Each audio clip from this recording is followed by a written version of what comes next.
third of all food produced ends up as waste. No one eats it because of this manufactured crisis. They burn it, they let it rot, they throw it away. Doesn't really matter. We still have a food poverty crisis in this country, but that is manufactured. They want to turn the global community into serfdom. They want to turn you into lab rats, as I discussed in that speech. They want to turn you into mere numbers that are governed by debt, okay? They don't want you to be self-sufficient. Most importantly, they don't want you to be self-sufficient when it comes to the most vital resource to human life on the planet, food, okay? They don't want you to be able to make your own decisions about what you can and can't eat, when you can and can't eat, and how you eat it. They want to decide that for you or prevent you from having an option at all. A few days ago, I spoke in Manhattan at a sold-out conference at the Schiller Institute's International Convention, okay? It was a great event. The event's title was Builds the New Paradigm, Defeat Green Fascism. And before we get into the next story, I want to share a clip from my speech with all of you. You can find my full speech on my YouTube channel titled Humanity's Biggest Threat, Jackson Hinkle speech at the Schiller Institute conference. But the clip I'm going to play for you right now is directly related to the next story that we are going to discuss. So take a listen to this right here. I think it paints a pretty good picture as to where things are headed. The green fascism agenda, which is already in full swing. What's the common denominator with fascism? It's war and power, control of the masses. When they can control the masses because the masses don't have power, the masses are desperate, the masses don't have a livelihood to sustain themselves, the masses are in debt, that makes it much easier to treat all of you like lab rats. It makes it much easier to remove your free will. It makes it much easier for people like Ursula von der Leyen and Olaf Scholz to tell you how it is and force you into accepting whatever cultural or socioeconomic policies that they put forward. Many refer to this as like the Great Reset agenda. And when people talk about the Great Reset agenda, they oftentimes highlight the verbiage used by people at the World Economic Forum that declares that the masses are going to own nothing and be happy. What it means, though, is what we just discussed.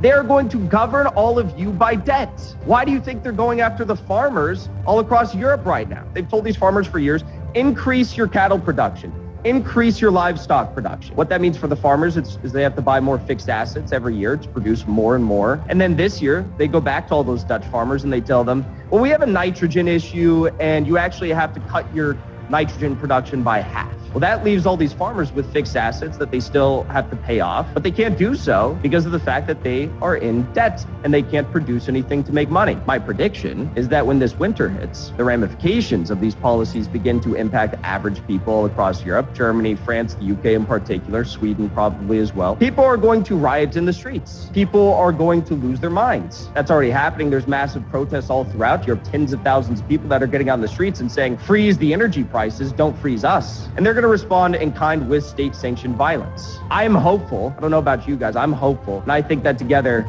we will rise above the globalists. I don't know. I think that we will. What do you guys think? What I'll tell you is that the globalists aren't stopping with the Dutch farmers. They're going above and beyond. As we covered not too long ago, they're going after Canadian farmers with a similar nitrogen bill. And now they're going to be targeting New Zealand farmers. So again, just to reiterate what this is the Great Reset agenda is multifaceted. It's in part due to, it's in part focused on energy markets, energy supply, all right?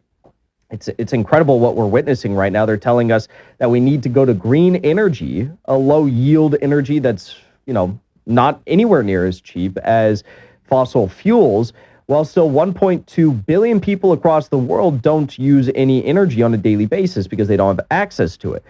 Another 3 billion people use about a refrigerator's worth of energy each and every day. But they're telling us that the highest yield, lowest cost energy, the highest impact energy resource that we have, needs to be completely eliminated. That's a dangerous anti-human policy.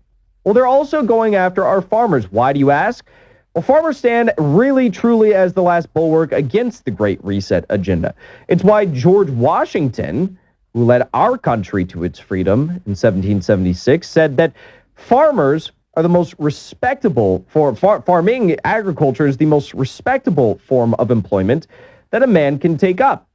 I'd happen to agree with him. It's only because of farmers, small farmers, who have kept our country running and developing and growing for its entire history. And that can be said for all of human civilization, of course. I mean, no shocking statement there, but there is a reason why the Great Reset agenda globalists are going after farmers now, okay? They're going after farmers because they want you to eat bugs. They want you to get off a meat diet. It's disgusting what they're trying to do. They're trying to make you mentally weak. They're trying to make you physically weak. And they're going to do that by buying up all of these major farmlands all across the world at pennies on the dollar, because they've robbed these farmers of everything that they're worth. They've indebted them beyond belief. And they're going to make these farmers use, toxic chemicals to produce large amounts of these, again, inhuman products that we shouldn't be eating, like bugs and stuff like that. They're going to feed them to you and tell you that that's what you need to eat. Some year down the future, I'm sure we'll all develop high levels of new cancers, and everyone's going to say, where is this coming from? Well, you'll look back at this video to understand where it came from, okay? So take a look at this right here. It's coming to New Zealand now. No surprise there. If Emmanuel Macron is the neoliberal king of the world, that would make Jacinda Ardern the neoliberal queen of the world. Farmers protest cow fart tax in New Zealand. New Zealand's largest industry is rising up against the government's latest green initiative. New Zealand farmers took to the streets across the country in their tractors on Thursday to denounce Prime Minister Jacinda Ardern's scheme to tax agricultural emissions, including cow farts and burps. They argued that not only would the added cost put them out of business, they would increase, not reduce, greenhouse gas emissions.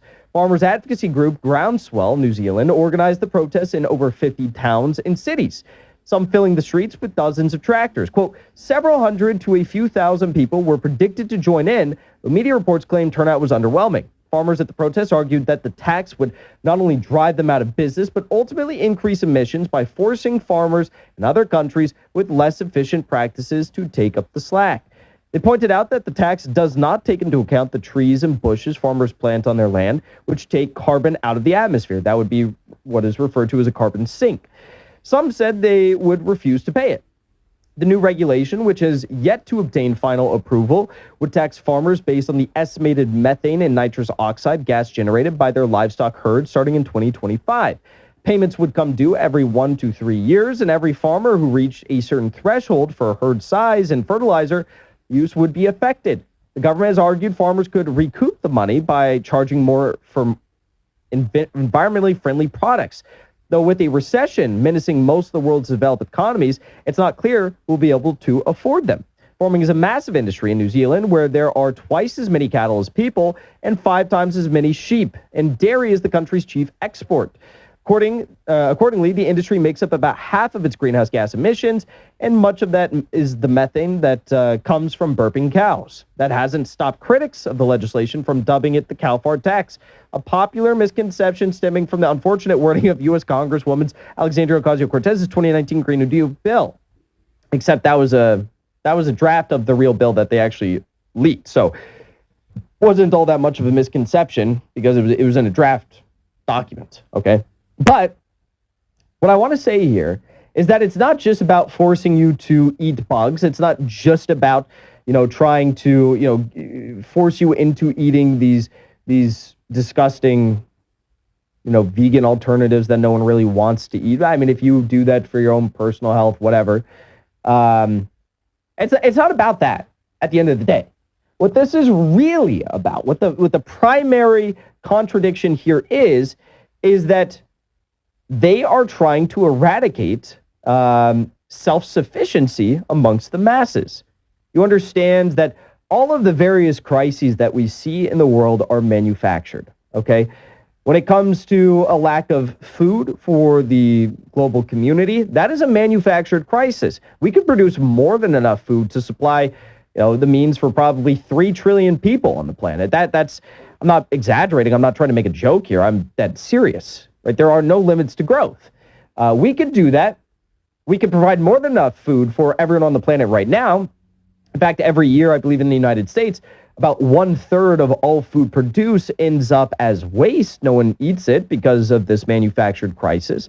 They burn it. They let it rot. They throw it away. Doesn't really matter. We still have a food poverty crisis in this country, but that is manufactured. They want to turn the global community into serfdom. They want to turn you into lab rats, as I discussed in that speech. They want to turn you into mere numbers that are governed by debt. Okay? They don't want you to be self-sufficient. Most importantly, they don't want you to be self-sufficient when it comes to the most vital resource to human life on the planet, food. Okay? They don't want you to be able to make your own decisions about what you can and can't eat, when you can and can't eat, and how you eat it. They want to decide that for you or prevent you from having an option at all. Reminder, according to Henry Kissinger's National Security Memorandum 200, the NSSM 200, global elites have long since held a policy view that overpopulation is a large issue.